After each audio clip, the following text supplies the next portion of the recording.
Bom dia, igreja. Uma alegria estarmos juntos mais uma vez. E eu quero convidar você a abrir a sua Bíblia na carta de Paulo aos Filipenses, no capítulo 1. Filipenses, capítulo 1, e nós leremos do verso 9 ao verso 11. Filipenses 1, de 9 a 11, bem no início da carta, a famosa carta da alegria. Paulo está preso quando escreve aos Filipenses e traz aqui, entre outras coisas, uma ênfase muito grande no imperativo da alegria para os irmãos de Filipos. Ele escreve repetidas vezes: alegrem-se no Senhor, alegrem-se no Senhor. E ele escreve isso não como quem está vivendo circunstâncias agradáveis nas quais é fácil se alegrar. Ele está preso injustamente. Ele não sabe o que vai acontecer. Ele pode morrer, inclusive, por causa disso. Os filipenses passam por suas dificuldades, por suas lutas, principalmente porque oram por Paulo na sua situação de prisão. E Paulo está lá o tempo todo dizendo para esses irmãos: alegrem-se no Senhor, alegrem-se no Senhor. Existem alguns segredos, então, que esta carta reserva para nós sobre como é possível alegrar-se no Senhor em dias difíceis, quando a alegria parece que nos foi roubada completamente, seja por causa do nosso mundo exterior, seja por causa do nosso mundo interior, as circunstâncias da vida, as circunstâncias da sociedade, injustiças na vida, na sociedade, entre os irmãos, enfim, quaisquer que sejam os ladrões da nossa alegria, no Senhor nós podemos vencê-los todos, porque nada pode nos tirar a alegria que nós temos no Senhor. E alguns desses segredos, são vários sobre os quais Paulo fala nessa carta, que nos dá essa capacidade de mantermos firmes a nossa alegria no Senhor, a gente encontra inclusive nestes versos que nós vamos ler agora. Filipenses 1, de 9 a 11, Paulo escreveu assim: esta é a minha oração, que o amor de vocês aumente cada vez mais em conhecimento e em toda a percepção, para discernirem o que é melhor, a fim de serem puros e irrepreensíveis até o dia de Cristo, cheios do fruto da justiça, fruto que vem por meio de Jesus Cristo, para a glória e louvor de Deus. Fecha os teus olhos e vamos orar mais uma vez. Pai querido, nós queremos te dar graças por esta palavra e porque sabemos que é a tua intenção, o teu desejo, que essas palavras sejam um alimento para a nossa alma, sejam um alimento para o nosso coração. Sabemos também que isso é possível porque o teu Santo Espírito está atuando em nós, fazendo com que este texto deixe de ser meras palavras, mas se torne de fato palavra que procede da boca de Deus, que verdadeiramente nos alimenta, que verdadeiramente dá sentido à nossa vida, à nossa forma de querer, a nossa forma de pensar e a nossa forma de agir. É em nome de Jesus que nós oramos. Amém. O que quer que seja dito sobre esse texto precisa ser pensado a partir desta premissa. É uma oração. É uma oração. Paulo, preso, ora pelos filipenses.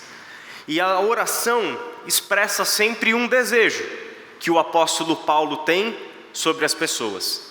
Quando nós oramos por alguém, por que nós oramos? O que nós colocamos diante de Deus em oração em prol de outras pessoas? Certamente são coisas que nós queremos para aquelas pessoas, concordam comigo?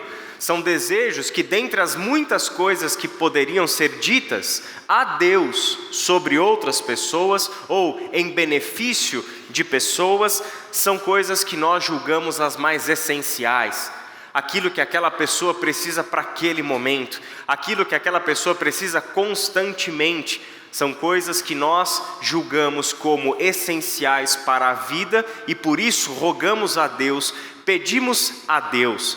Também pedimos a Deus em oração coisas que, humanamente falando, não seriam possíveis ou seriam tremendamente difíceis, improváveis. Por isso que nós pedimos uma intervenção de Deus. rogamos a Deus coisas que do ponto de vista humano, natural, não vai ser conseguido. Nós precisamos de Deus nessa história, precisamos do agir de Deus que traga à realidade aquilo que nós estamos colocando diante dele em oração, em petição. Paulo tinha a oração como uma atividade constante na sua vida ministerial. Em todas as cartas escritas pelo apóstolo Paulo, nós encontramos orações. Nem que sejam orações tremendamente breves ou orações mais longas. O apóstolo Paulo não apenas ora ao Senhor pelas pessoas, pelas igrejas, mas ele escreve estas orações e envia para as pessoas dizendo: olha, este aqui foi o assunto pelo qual eu orei a Deus em favor de vocês. Eu estava orando por vocês, intercedendo por vocês, e olha aqui o que eu tenho dito para Deus em favor de vocês, para que Ele conceda a vocês como um benefício. É isso aqui o motivo da minha oração. O apóstolo Paulo tem a oração como uma atividade essencial para a vida do povo de Deus, para a vida da igreja em Cristo Jesus. A gente sabe que a oração não pode ser vista por nós como um instrumento religioso de manipulação de Deus para que Ele faça a nossa vontade. A oração do Pai Nosso já deixou isso tão claro para nós, e tantas ocasiões nós já falamos aqui de púlpito inclusive sobre isso. A oração não é um instrumento de manipulação do sagrado para que os céus se movam ao seu favor, para que os céus se prostrem à sua vontade, para que Deus realize os seus desejos.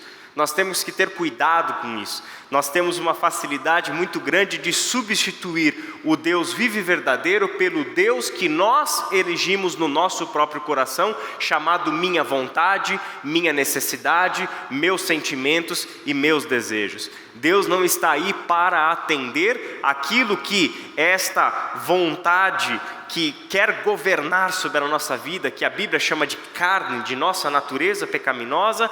Ele não está aí para atender as vontades dela, muito pelo contrário. O Evangelho se manifestou para que não mais sejamos escravos das nossas vontades, dos nossos desejos, dos nossos sentimentos e assim por diante. Orar é colocar o nosso coração em sintonia com o coração de Deus e buscarmos no coração de Deus os motivos mais sinceros, essenciais e puros sobre os quais nós devemos orar. Orar é entrar em sintonia com o Espírito Santo de Deus, que intercede com a gente, que inclusive Paulo escreveu para os romanos, que corrige as nossas orações, porque a gente não sabe orar como convém. Por mais que a gente tenha toda a teoria bíblica correta sobre como orar, no fundo, a gente vai errar na nossa forma de orar, e o Espírito Santo entra nessa história, intercedendo com a gente, e é este Espírito Santo que leva as nossas orações com as devidas correções até o altar do Senhor. É colocar o nosso coração em sintonia com o Espírito. O dever, a prática da oração é enfatizado por Paulo, e talvez um dos textos mais claros sobre o dever da oração é Efésios 6:18, um texto sobre o qual não muito tempo atrás nós falamos. O André inclusive pregou sobre esse texto quando nós estivemos na série A Armadura de Deus, e em Efésios 6:18 Paulo escreve assim: orem no Espírito em todas as ocasiões, com toda a oração e súplica. Tendo isso em mente, estejam atentos e perseverem na oração por todos os santos. Algumas coisas importantes Paulo diz aí sobre a oração. A oração é em todas as ocasiões. A oração, embora a gente tenha a necessidade da disciplina da oração, em que separamos um tempo específico no nosso dia para irmos para o nosso quarto, fecharmos a porta, desligarmos o nosso celular e nos concentrarmos por um período de tempo em oração ao Senhor, não é aquilo que resume a nossa vida de oração. Orar em todas as ocasiões, orar o tempo todo, orar quando for favorável, orar quando não for favorável, orar quando estivermos enfrentando a tormenta, orarmos em tempos de bonança, orarmos durante o sofrimento e o choro, orarmos durante a festa e a alegria. O tempo todo é tempo oportuno para a oração. Orar em todas as ocasiões, para Paulo, é algo importante nesse texto de Efésios, quando ele está falando sobre a armadura de Deus.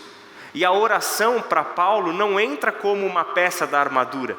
A oração para Paulo não é mais um item que o soldado veste da armadura de Deus, como é o evangelho da paz, como é a espada da palavra de Deus, como é o escudo, o capacete, enfim. A oração não é um item da armadura, porque a oração é a atitude constante do combatente. É o que ele faz e não o que ele veste.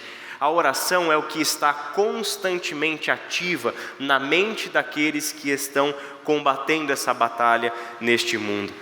Façam isso com toda a oração e súplica, tendo isso em mente, estejam atentos e perseverem na oração. A oração é uma atitude que exige do povo de Deus a perseverança. É muito fácil deixarmos de orar quando achamos que as nossas orações não passam do teto. Às vezes a gente ora por muito tempo, por um motivo específico, sem discernir se aquele motivo está alinhado com a vontade de Deus, sem discernir se aquilo que nós estamos pedindo para Deus é de fato o que Deus quer nos conceder. Nem sempre estamos conscientes de que aquilo que nós estamos levando a Deus em oração é de fato algo que deveríamos estar levando a Deus em oração. Temos, às vezes, outras coisas que são tremendamente justas de receberem motivos de oração, mas aí recebemos o silêncio de Deus constantemente, parecendo que as nossas orações não estão sendo ouvidas, parecendo que as nossas orações não passam, do ambiente onde nós estamos e não chega aos céus. Aí, quando essas coisas acontecem, é fácil a gente desistir da oração. É fácil a gente achar que não vale mais a pena orar, porque eu orei bastante por um motivo e a minha oração não foi atendida, ou pior, aconteceu exatamente o oposto daquilo sobre o qual eu estava orando. É muito fácil nós desistirmos da oração, por isso, oração perseverante. Tendo clareza, consciência, toda a certeza de que as nossas orações são sim ouvidas pelo Senhor. Deus é tão atento a nós, que tem uma passagem muito especial em Malaquias capítulo 3, versículo 16. Lá naquela passagem diz que o povo conversava entre si, e Deus ouvia aquela conversa do povo, e recebia a conversa do povo entre si, como uma oração.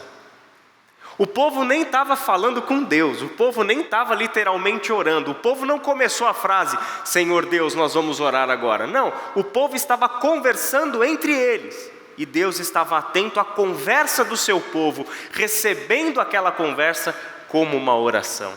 Que coisa linda, Deus está atento, Deus sabe as nossas orações silenciosas, as nossas orações regadas pelas nossas lágrimas. Deus conhece as orações que clamamos a Ele em desespero no meio de uma madrugada. Deus conhece as nossas orações de alegria e de riso que nós fazemos nos tempos de bonança. Deus ouve, Deus está atento e ouve o clamor do seu povo. Por isso, oremos com perseverança e jamais desistamos da prática da oração. E ele termina dizendo, orem por todos os santos. Esta oração destina-se a todos os santos. O povo de Deus depende que nós oremos uns pelos outros. Nós precisamos da oração como um exercício de mutualidade. Assim como devemos amar uns aos outros, assim como devemos perdoar uns aos outros, assim como devemos ensinar e aconselhar uns aos outros, nós devemos orar uns pelos outros, tirando a gente do centro, tirando as nossas necessidades, os nossos desejos, os nossos sentimentos do centro e colocando o outro como alvo das nossas orações. Coloquemos os nossos irmãos de fé como alvo das nossas orações. Tendo dito isso, ou seja, tudo que Paulo está escrevendo e tudo que Paulo está pedindo a Deus é uma oração, agora vamos continuar o texto. Antes de tudo, o amor. Antes de tudo, o amor.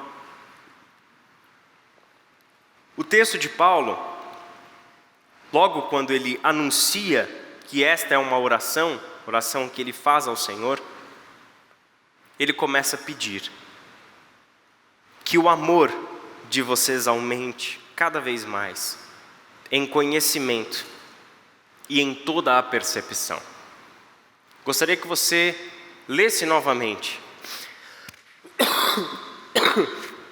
e prestasse bastante atenção no que você acabou de ler. É assim que começa a oração de Paulo.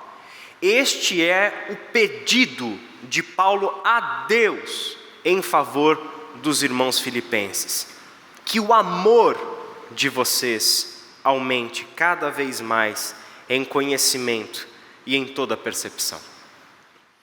A primeira coisa, mais essencial, aquilo que Paulo julga o mais importante, o mais decisivo para tudo aquilo que é a sua finalidade com esta oração, é que o amor dos filipenses tinha que aumentar. Que o amor de vocês aumente e aumente cada vez mais. Seja uma crescente. Que o amor de vocês seja uma crescente e cada vez mais seja aumentado. É isso que eu tenho pedido a Deus em oração em favor desta igreja. Que o amor de vocês aumente cada vez mais em conhecimento e em toda a percepção. Colocando o amor em primeiro lugar, colocando o amor como o ponto de partida, o princípio da sua oração, Paulo está revelando aqui a sua forma de pensar, que é tremendamente bíblica, que está enraizada numa sabedoria antiga, revelada por Deus nas Escrituras, que é o seguinte: o que dirige a nossa vida não é o conhecimento, não é a razão, não é o intelecto, mas os nossos afetos, os nossos amores. O que dirige a nossa vida é aquilo que damos ou entregamos como amor. Isso é o que está dirigindo a nossa forma de viver. Esta é a razão pela qual o coração é tão importante nas Escrituras. Sobretudo, guarde o seu coração, porque é do coração que vem a direção da sua vida. Provérbios 4, 23. Ou Deuteronômio, capítulo 6, quando Moisés vai relembrar o povo a essência dos mandamentos, tudo aquilo que esse povo precisava vigiar e observar e obedecer como os estatutos da aliança. Ele diz o que em Deuteronômio 6? O Senhor, seu Deus, é único Senhor, por isso ame o seu Deus de todo o seu coração, de todo o seu entendimento, de todas as suas forças, que a tua existência toda esteja empenhada em uma única atividade para com Deus. Ame-o de todo o seu coração. Isso é muito sério, porque a inversão é perigosa. Não é entenda o seu Deus, não é pesquise o seu Deus. O entendimento, o conhecimento intelectual como nós o conhecemos, ele tem o seu lugar. E entenda, não é um desprezo ao conhecimento, porque é que o amor de vocês aumente cada vez mais em conhecimento. O conhecimento tem o seu lugar. O conhecimento só precisa ser acrescido de algo essencial e anterior a ele, que é o amor. Essa é a razão pela qual em 1 Coríntios capítulo 8, verso 1, parte B até o versículo 3, escreve o seguinte: o conhecimento traz orgulho, mas o amor edifica. O conhecimento traz orgulho, mas o amor edifica. Quem pensa conhecer alguma coisa ainda não conhece como deveria, mas quem ama a Deus, este é conhecido por Deus.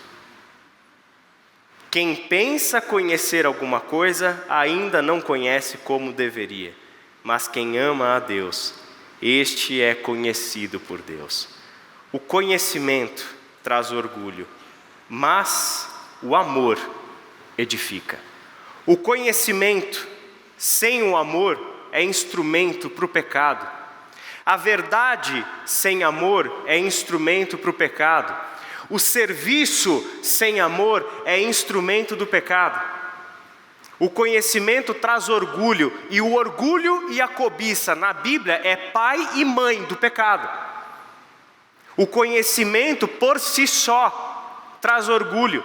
Então o que nós precisamos fazer com o conhecimento? Desprezar o conhecimento? Não, entender o seu lugar. Antes do conhecimento tem que vir o amor.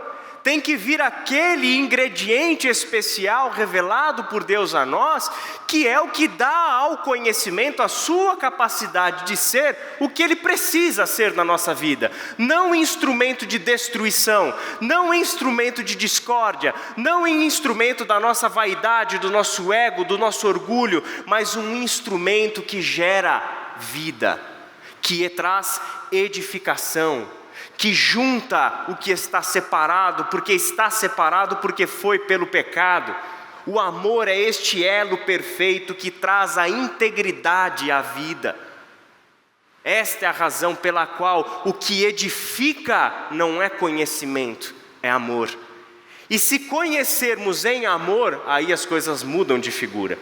O orgulhoso, o vaidoso é aquele que pensa conhecer alguma coisa. E sobre este que pensa que sabe alguma coisa, que pensa que conhece alguma coisa, o que a palavra de Deus avalia sobre esta mente, sobre este coração vaidoso? Você ainda não conhece como deveria. Ora, ele não despreza o conhecimento novamente. Ele fala o quê? Existe uma maneira certa de se conhecer.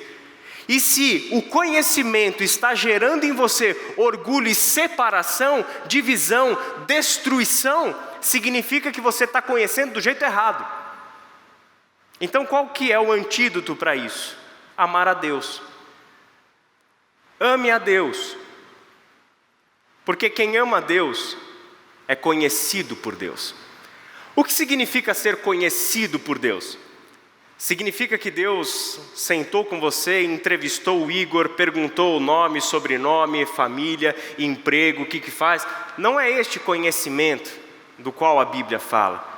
Ser conhecido por Deus é ter amizade com Deus, é andar com Deus, é ter intimidade com Deus, é o conhecimento da relação, é o conhecimento de quem caminha junto, é o conhecimento de quem anda junto, de quem pensa junto, de quem conspira para o bem junto. É este conhecimento de Deus sobre o qual a Bíblia fala e que Deus tanto quer ter com o seu povo, que o povo o conheça. E este conhecimento é um povo que anda com Ele. Se andarmos com Deus, todo o conhecimento adquirido, se verdadeiramente amamos a Deus e somos conhecidos por Deus, todo o conhecimento adquirido estará a serviço do amor, porque o amor é o princípio.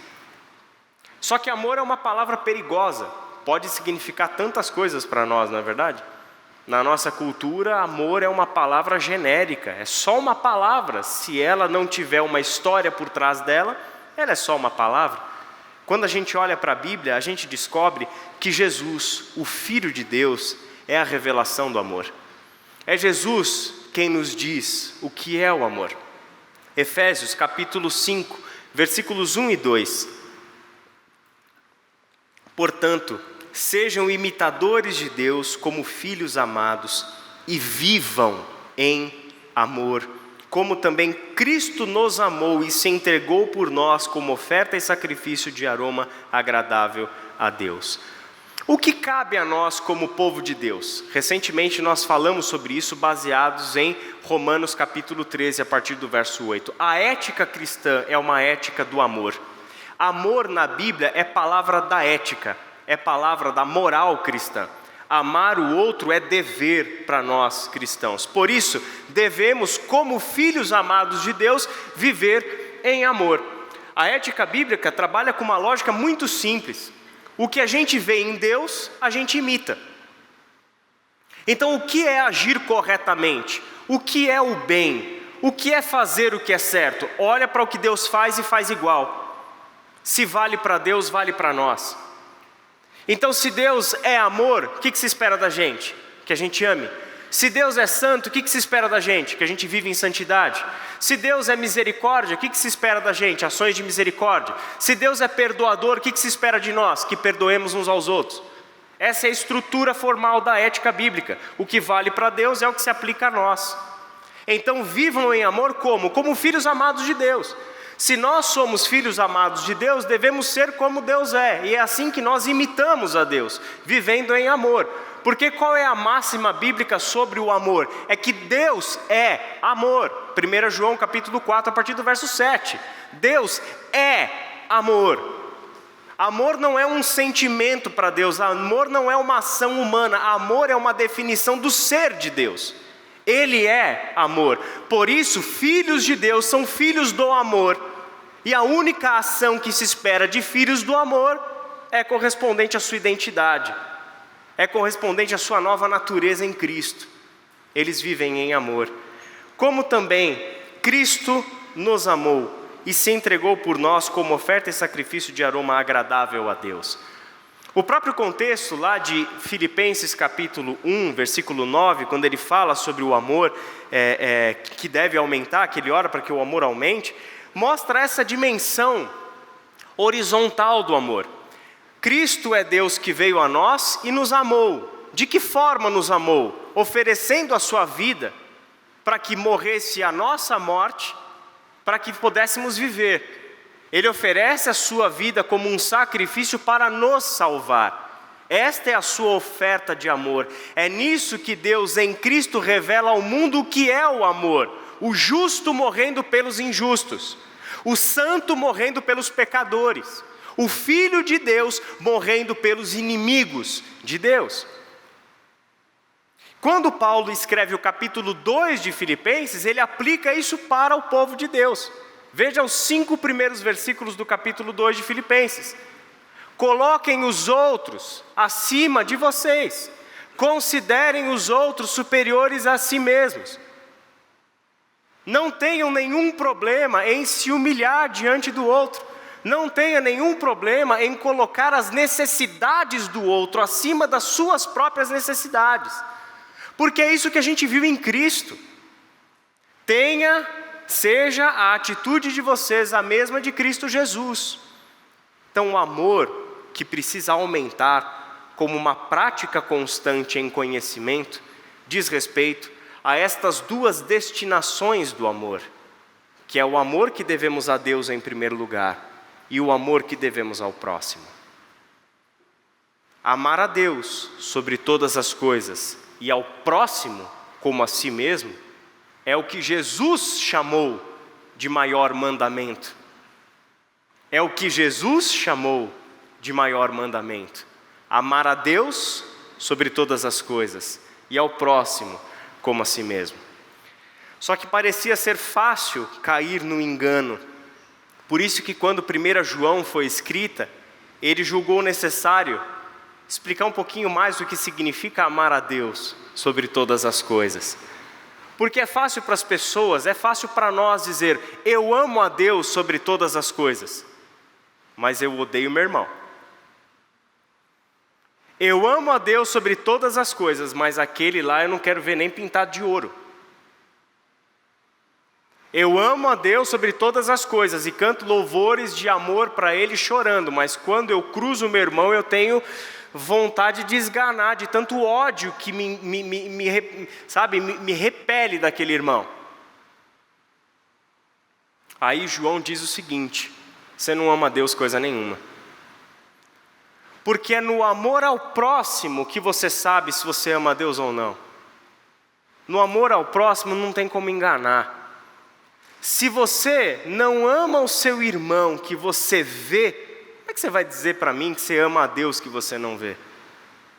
Se você diz que ama a Deus, mas não ama o seu irmão, ou se você diz que ama a Deus, mas odeia o seu irmão, você está mentindo e fazendo Deus de mentiroso. Tem um problema muito sério na sua autoavaliação de conhecimento de Deus. É quem ama o seu irmão que permanece no amor de Deus, porque Deus é amor. Por isso, as duas destinações do amor estão aí. Jesus é a revelação deste amor e Ele é a medida de todas as coisas quando nós falamos sobre o amor. Dietrich Bonhoeffer, um pastor alemão, escreveu um livro chamado Ética, um dos textos mais, a meu ver, mais brilhantes de toda a obra de Bonhoeffer.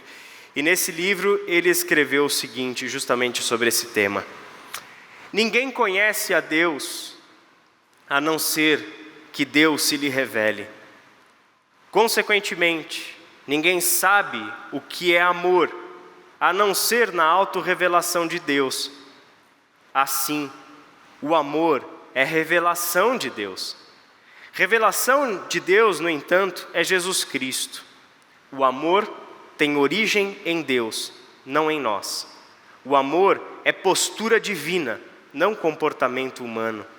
O que vem a ser o amor, nós só reconhecemos em Jesus Cristo, mais precisamente em sua ação por nós. Nisto consiste o amor, em que Cristo deu a sua vida por nós. Nisto consiste o amor, palavras de 1 João 3,16, em que Cristo deu a sua vida por nós. Cristo é o nosso exemplo a ser imitado. Por isso, não devam nada a ninguém a não ser o amor de uns pelos outros, pois aquele que ama seu próximo tem cumprido a lei. Qual é a finalidade de Paulo com toda essa sua petição a Deus para que o amor aumente? Em entendimento, para que este amor seja uma crescente. Quando eu olho para esse texto, confesso, ele me tira da minha zona de conforto. Porque a vida vai mostrando para nós que sempre este amor que perdoa, este amor que reaproxima, este amor que devemos uns aos outros, vai nos ser exigido em momentos da vida, em circunstâncias e em relações nas quais nós ainda não estávamos prontos para amar aquela pessoa. Mostra uma falha, mostra algo a ser corrigido no nosso caráter como filhos de Deus. Em diversas circunstâncias, eu tenho que orar a Deus dizendo: Deus, em obediência à Tua palavra, eu tenho que amar, mas eu confesso o meu pecado.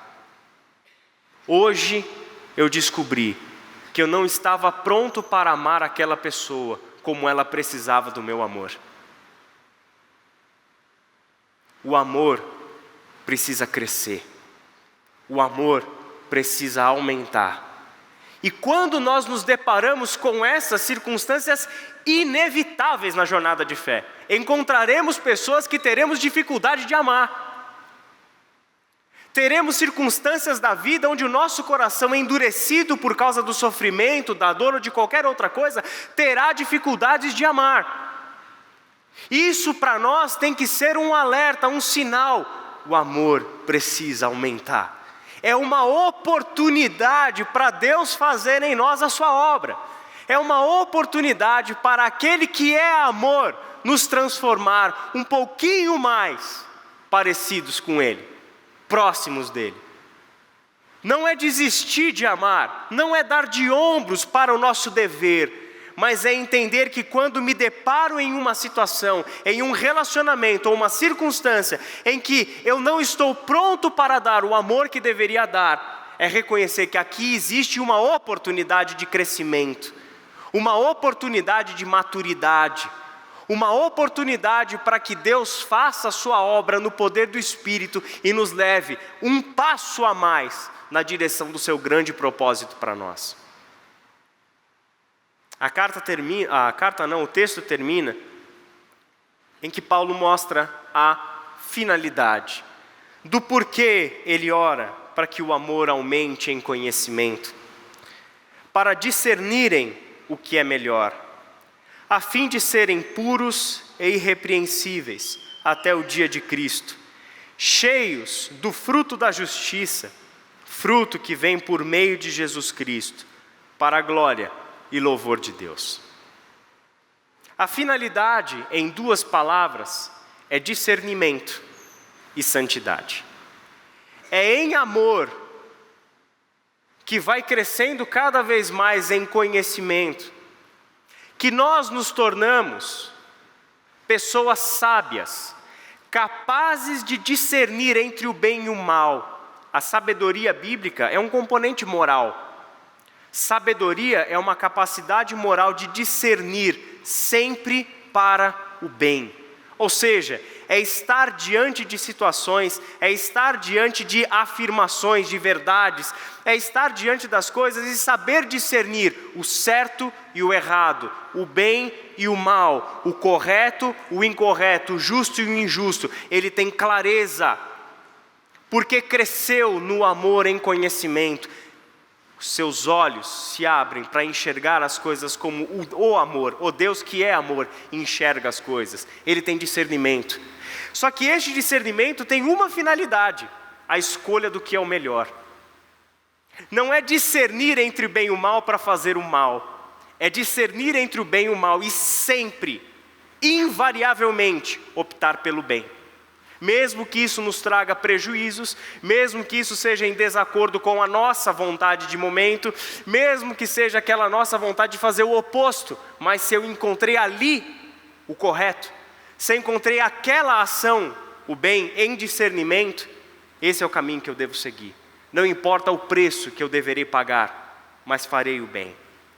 E em santidade, serem pessoas puras, irrepreensíveis até o dia de Cristo, cheios de fruto da justiça, o fruto que vem por meio de Jesus Cristo, uma vida frutífera, uma vida que dá bons frutos, uma vida que produz justiça, não a justiça segundo o mundo, mas a justiça segundo Deus, a justiça proveniente de Jesus Cristo. A gente sabe, a partir de Romanos capítulo 3, versos 21 em diante, que esta justiça em Jesus tem um caráter muito especial no Evangelho. Paulo diz que agora, em Jesus, se manifestou uma justiça independente da lei e dos profetas. E essa é a justiça que vem de Deus. Uma justiça cuja origem é Deus. E esta justiça é Jesus Cristo, seu Filho, vindo a este mundo para morrer a nossa morte, para que sejamos salvos, para que fôssemos libertos. O que é essa justiça de Deus? É o perdão.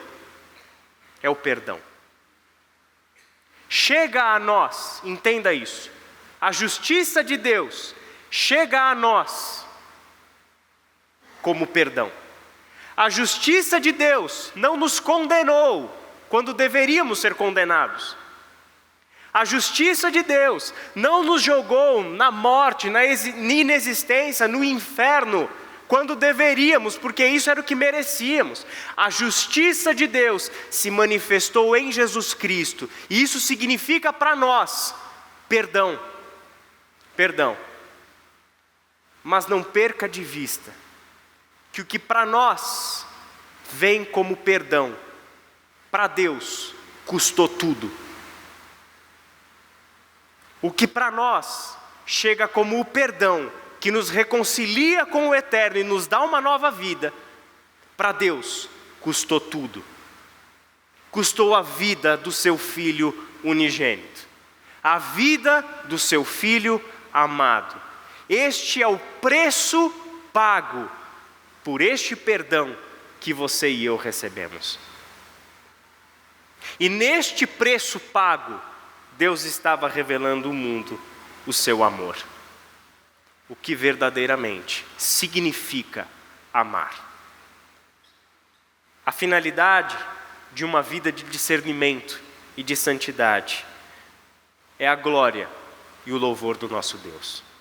Fecha os teus olhos e vamos orar. Pai querido, recebe o nosso louvor. Recebe, Senhor, toda a glória do teu povo por meio do nosso viver, por meio do nosso cantar, por meio do nosso falar, das nossas relações. Que o Senhor verdadeiramente colha no meio do seu povo ações de glória e de louvor em todo momento e em todas as circunstâncias. que o nosso comer, que o nosso beber, que o nosso falar, que o nosso andar sejam recebidos pelo Senhor como atos de honra, louvor e glória. Porque é assim que nós amamos a Deus, com uma vida que tem aprendido a amar como o Senhor nos amou em Cristo.